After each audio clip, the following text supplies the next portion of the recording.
Inti video ini tentang dua hal. Hal pertama, tentang analisa fundamental saham AKRA. Dilihat dari apa nih fundamentalnya? Dilihat dari laporan keuangan 4 tahun terakhir. Hal kedua, tentang kisaran harga wajar saham AKRA. Dihitungnya dari apa nih? Dihitungnya dari proyeksi bagi-bagi dividen di tahun 2023 ini. Spoiler ya, spoiler itu berarti rangkuman sementara. Rangkumannya, spoilernya, ekuitasnya si AKRA ini bertumbuh ya. Bertumbuh dari tahun ke tahun, terus labanya meningkat dari tahun ke tahun. Itu spoilernya ya. Itu dari sisi fundamentalnya. Nah, kalau misalnya sisi fundamentalnya bagus, apakah berarti sama dengan layak dibeli? Belum tentu. Nah, makanya untuk tahu akhirnya layak dibeli apa enggak, kita harus tahu kisaran harga wajar sahamnya. Dan analisanya mau saya jelasin beberapa detik ke depan. Jadi Anda nonton sampai habis. Tapi sebelum masuk ke penjelasan, saya punya hadiah nih. Hadiahnya adalah 3 daftar saham yang valuasinya masih murah, prospeknya cerah, dan layak dikoleksi. Nah, kalau Anda mau ngambil hadiahnya, itu klik link yang ada di deskripsi. Gitu ya. Tapi nggak perlu diambil sekarang. Kalau Anda punya waktu, Anda nggak perlu ngambil sekarang. Anda tonton aja analisanya dulu. Nanti di akhir video saya akan ingetin lagi untuk ngambil hadiahnya, gitu ya. Oke, sekarang kita masuk ke pembahasannya, ke analisanya. Video ini direkam Januari 27, closingnya di 1390. AKRA, sektornya itu adalah distribusi minyak dan gas ya, penyimpanan dan distribusi minyak dan gas. Berarti ini agak siklikal, dan lalu si AKRA ini bisnisnya banyak ya, bisa Anda cari sendiri, tapi kurang lebih secara inti sektornya dia berada di penyimpanan dan distribusi minyak dan gas. Jumlah saham yang beredar 4 miliar, tapi di 12 Januari 2022 dia melakukan stock split ya. Sehingga sekarang jumlah saham yang beredar 20 miliar. Komposisi yang beredar di masyarakat 38%. Apakah ini bagus? Bagus. Karena yang agak berbahaya itu kalau di bawah 10% atau apalagi di bawah 5%. Karena biasanya saham-saham yang komposisi di masyarakatnya di bawah 10% atau 5% itu biasanya merupakan salah satu ciri-ciri saham gorengan. Meski nggak semua, tapi salah satu ciri saham gorengan itu komposisi di masyarakatnya kecil. Nah, ini 38% bagus ya, mendekati bagus gitu ya. Yang bagusnya itu idealnya tuh di 40-50%. Lalu sekarang hutangnya ini 119%. Ini kenapa warnanya merah? Karena di atas 100%. Kenapa di atas 100% merah, dan kenapa merah itu berbahaya? Karena gini, katakanlah si AKRA ini punya harta 100 juta. Nah, dia punya utang 119 juta. Berarti kalau misalkan AKRA mau ngelunasin utangnya, itu utangnya tuh lebih gede daripada harta dia. Itu satu. Kedua, kalau AKRA kenapa-napa ya, kalau AKRA kenapa-napa terus bisnisnya harus tutup, dia buat bayar utang aja nggak sanggup ya. Jadi boro-boro punya sisa, terus sisanya dibagiin ke Anda investornya. Itu boro-boro gitu ya. Ini ngomongin pahit-pahitnya ya, kalau ngelihat dari hutang yang jumlahnya 119%. Oke. Nah, terus mungkin ini kita mau masuk ke Excel-nya nih ya. Kita mau masuk Excel-nya, ada 3 topik. Topik yang akan kita bahas adalah ekuitas. Lalu juga ada PR yang harus kita kerjakan, yaitu warna biru ya. Terus topik kedua nanti ngebahas topik laba, ada juga PR yang harus dikerjain. Terus ada topik EPS, ada juga PR yang harus dikerjain. Kalau 3 PR-nya udah dikerjain, nanti keluar nih kisaran harga murah, wajar, dan mahalnya si AKRA ini. Gitu ya.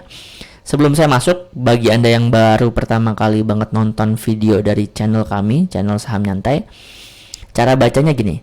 Kalau dari kiri ke kanan, itu intervalnya kurun waktunya 1 tahun. Ya. Jadi kalau ini contohnya, ini adalah ekuitas Q3, kuartal 3 di tahun 2019. Sampingnya berarti Q3 di tahun 2020. Nah, perubahan Q3 2019 ke Q3 2020 itu besarannya yang di angka sini ya. Jadi kalau kiri ke kanan itu per tahun. Oke.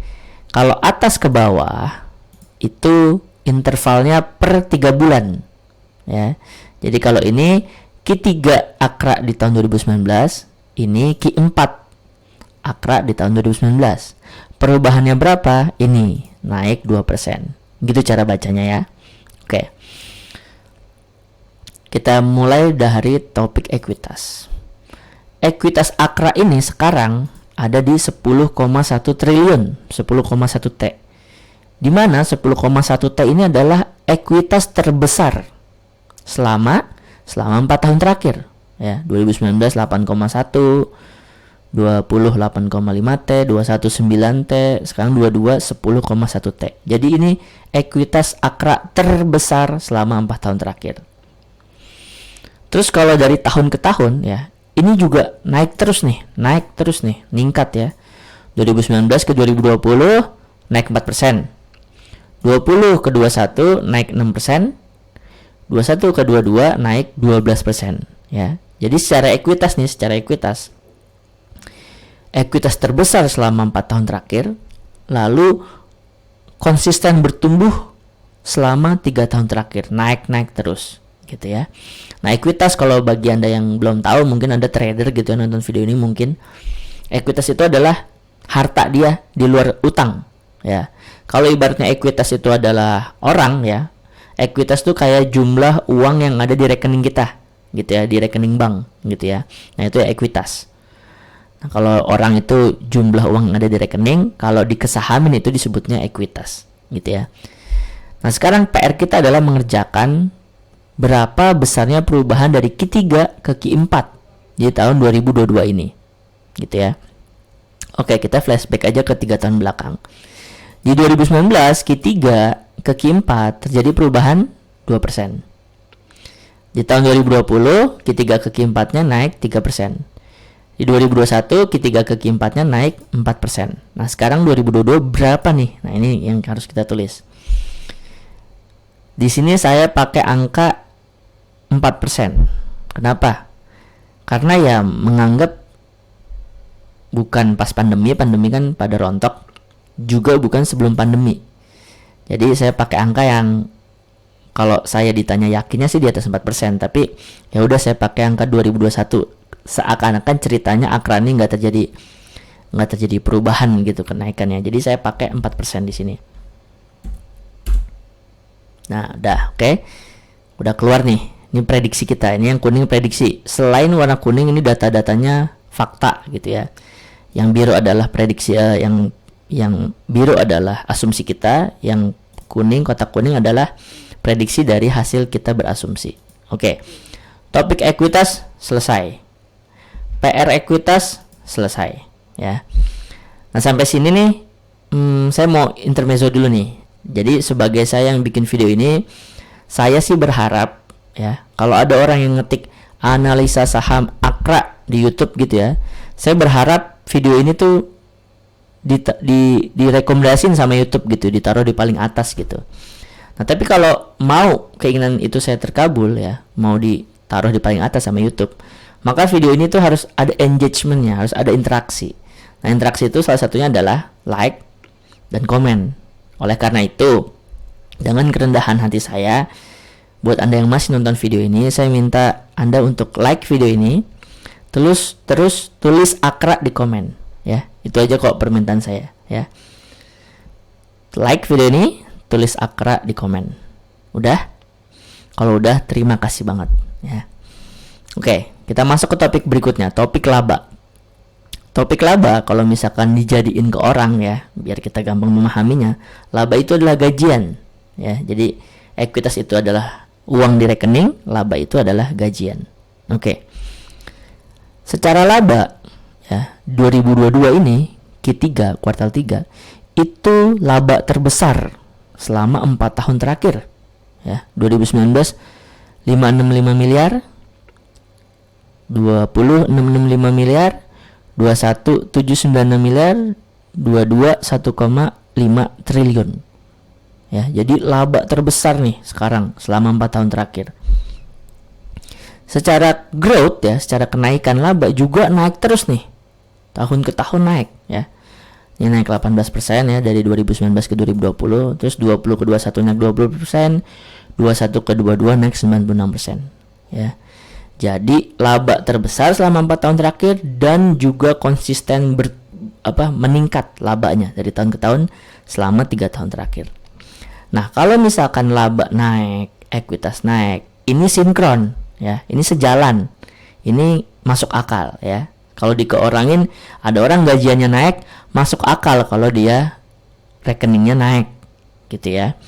Yang aneh kan kalau gajian naik, rekeningnya kok malah turun, aneh. Atau yang aneh juga yang kedua, gajiannya turun tapi uang di rekeningnya naik. Nah, itu juga aneh. Nah, kalau AKRA ini sinkron, ya, masuk akal, sejalan, gitu ya. Nah, kita kerjaan PR-nya sekarang. PR-nya adalah Q3 ke Q4 di 2022 berapa? Oke. 2019 Q3 ke Q4 naik 27%. 2020 naik 39%, 2021 naik 39%. Oke.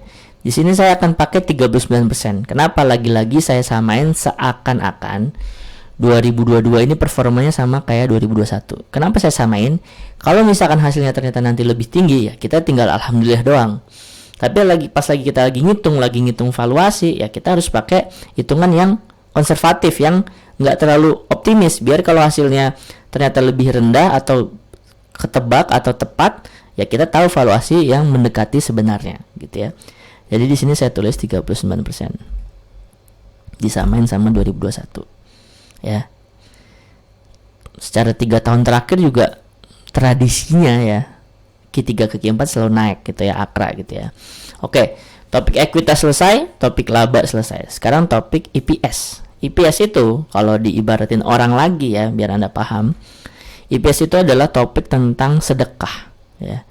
Ada orang kaya di suatu daerah, tapi dia uangnya dengan bisnisnya nggak pernah bagi-bagi ke warga sekitar, nggak pernah membantu warga sekitar, buat apa, gitu ya. Dia cuman kaya sendiri. Nah, kalau dikesahamin, buat apa ekuitas lu bertumbuh dari tahun ke tahun, laba lu ningkat dari tahun ke tahun, kalau lu nggak bagi-bagi keuntungan ke investor, atau bahasa kerennya dividen, buat apa? Nah, buat sebagian investor ada yang berpendapat banget kayak gitu, memegang erat pendapat yang tadi, yang suatu saham kalau ekuitasnya bertumbuh dan labanya meningkat tapi nggak bagi-bagi dividen, buat apa? Nah, saya sendiri admin channel Saham Nyantai ini termasuk orang yang memegang teguh pendapat itu, ya. Jadi kalau suatu saham nggak bagi dividen, ya saya skip, gitu ya, saya nggak beli, gitu. Oke, EPS kita persimpel aja. EPS itu keuntungan, DPS keuntungan yang akhirnya diterima investornya, ya. DPR persennya, ya. Jadi kalau contoh ada EPS, ada keuntungan 100, DPS-nya 70, maka DPR-nya 70%. Kenapa 70%? Karena 70 itu adalah 70% dari 100, gitu ya. Oke, 2019 DPR-nya, ya, dia 62%. Bagi-baginya tuh 62% dari total keuntungan. Di tahun 2020 DPR-nya 54. Di 2021 28. Nah, 2022 berapa nih? Gitu ya. Di sini karena berubah-berubah, ya. Maksudnya bukan berubah-berubah. Ya, maksudnya berubah-berubah besaran DPR-nya di sini, jadi saya bikin 3 skema. DPR yang pesimis, ya, dengan hitung-hitungan yang ya pesimis lah, kira-kira seminimal-minimalnya segini. Nah, itu saya masukin 28%. 28% dari mana? Ya, karena itu adalah DPR di tahun 2021. Saya masukin 54% sebagai confident karena itu terjadi di tahun 2020. Dan saya masukin 62% itu karena angka tertinggi selama 3 tahun terakhir, yaitu DPR di tahun 2019. Oke. Nah, di sini begitu kita masukin ini kotak biru yang merupakan PR terakhir, begitu dimasukin dan kita enter, nanti keluar tuh harga murah, wajar, dan mahalnya si AKRA ini, gitu ya. Saya mulai dari masukin 54%. Karena itu angka confident, gitu ya. Meskipun bisa juga sih 28%, tapi kita masukin aja angka confident. Nah, angka confident kalau dimasukin 54%, ya, maka Akra ini harga murahnya ada di 335. Udah kelewat 76%. Harga wajarnya ada di 500, udah kelewat 64%. Harga mahalnya di 670, udah kelewat 52%. Jadi kalau dari kayak begini, maka Akra ya udah secara valuasi udah mahal. Udah ngelewatin mahal bahkan tuh. Mahalnya 670, udah kelewat 52%, ya. Tapi ini ada tapinya. Tapi perhitungan ini dihitung dengan sudah mengurangi dividen interim yang udah dia bagiin duluan. Ya. Jadi dia udah sempat bagiin 25 perak nih. Ya. Keuntungan dia 100, ya. Udah sempat bagiin 25 perak. Gitu ya. Nah, kalau misalnya Anda mikir apa nih hubungannya Min dengan dividen?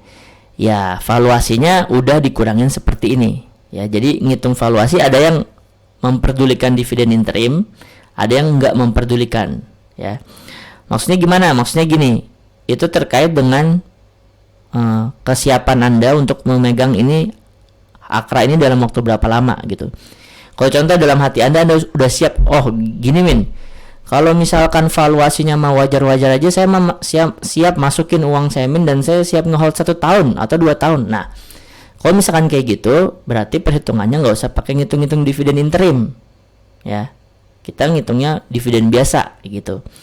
Dengan ngelihat sejarahnya, ini sejarahnya nih. Nih sejarahnya nih, ya. Tahun 95 dia bagiin, 96 bagiin, ya. 97 bagiin, nah 98 ya dari mulai krisis sampai 2003 dia nggak bagiin.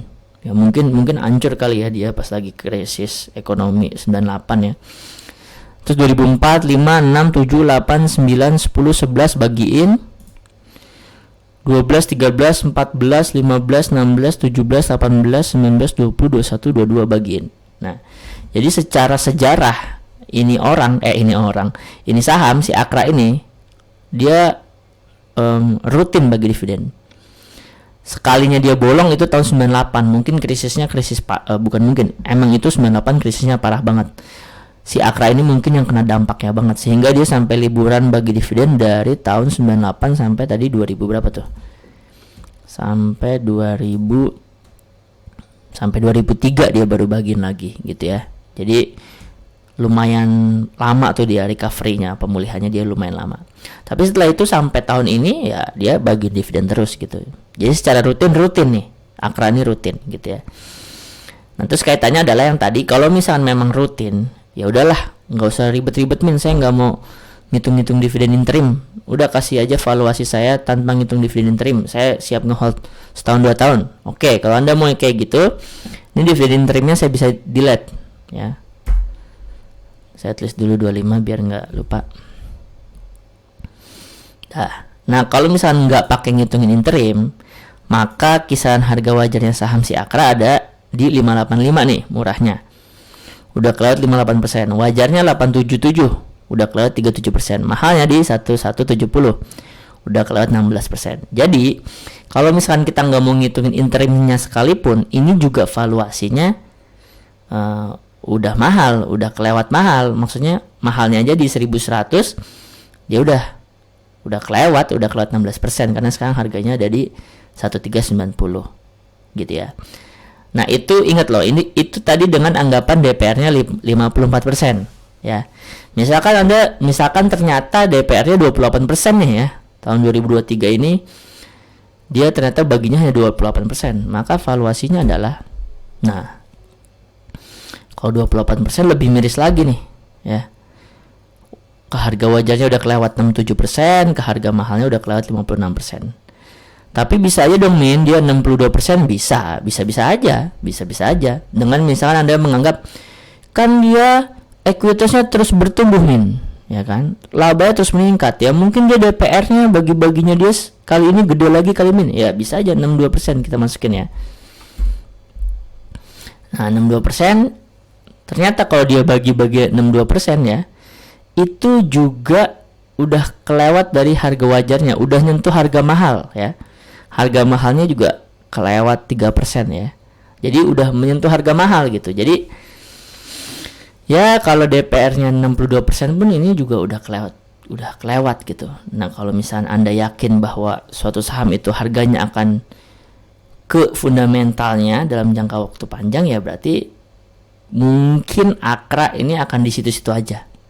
Mungkin akan di situ-situ aja harganya, akan sideways aja di situ-situ aja gitu. Ya. Oke, jadi kesimpulannya adalah Akra ini ekuitasnya terus bertumbuh dari tahun ke tahun ya, bahkan paling besar selama 4 tahun terakhir. Terus labanya terus meningkat ya. Terus rutin bagi dividen ya, berarti sedekahnya kenceng ya kalau orang. Tapi DPR-nya berubah-berubah ya, dimana itu agak mengkhawatirkan, bisa 28%, bisa 54%, bisa 62% gitu. Itu agak bikin jadi susah diprediksi gitu. Dan yang terakhir, valuasinya udah mahal ya, belum mengingat hutangnya yang besar ya. Tapi katakanlah Akra ya Min, itu dia perusahaan dari 95 masih hidup, masa iya bangkrut? Ya udah, katakanlah nggak mungkin bangkrut. Jadi berarti katakanlah hutang ini nggak usah kita bahas. Ya udah, kalau hutang ini nggak usah kita bahas, ya udah balik lagi ke valuasi. Nah secara valuasi juga udah kemahalan gitu. Akra tuh gitu ya. Gitu aja ya, tadi kesimpulan udah, valuasi udah, fundamental udah. Oke, penutup dan pengingat. Sebagai penutup, kalau Anda suka analisa macam kayak gini ya, mungkin Anda suka style saya nyampein, gaya saya nyampein, mungkin Anda suka simpelnya Excel yang saya berikan ya, yang saya tampilkan. Ini soalnya custom nih, saya buat sendiri Excelnya. Atau Anda suka materinya yang mungkin bagi Anda berbobot atau bermanfaat, mungkin. Silahkan Anda subscribe channel Saham Nyantai ini ya. Saham yang berusaha membawa investornya untuk bisa tenang, untuk bisa kalem, untuk bisa nyantai ketika dia udah invest di saham yang dia tahu hitung-hitungannya gitu ya. Dan sebagai pengingat ya, tadi saya janji di awal, saya punya hadiah yaitu 3 daftar saham yang valuasinya masih murah ya, prospeknya masih cerah. Ya kan, kalau Akra ini valuasinya udah mahal. Ini 3 daftar saham saya punya yang valuasinya masih murah nih ya, nggak kayak Akra ini udah mahal. Prospeknya cerah dan like di koleksi ya. Kalau Anda mau ngambil hadiahnya, klik link yang ada di deskripsi. Sekian, kurang lebihnya mohon maaf. Assalamualaikum warahmatullahi wabarakatuh.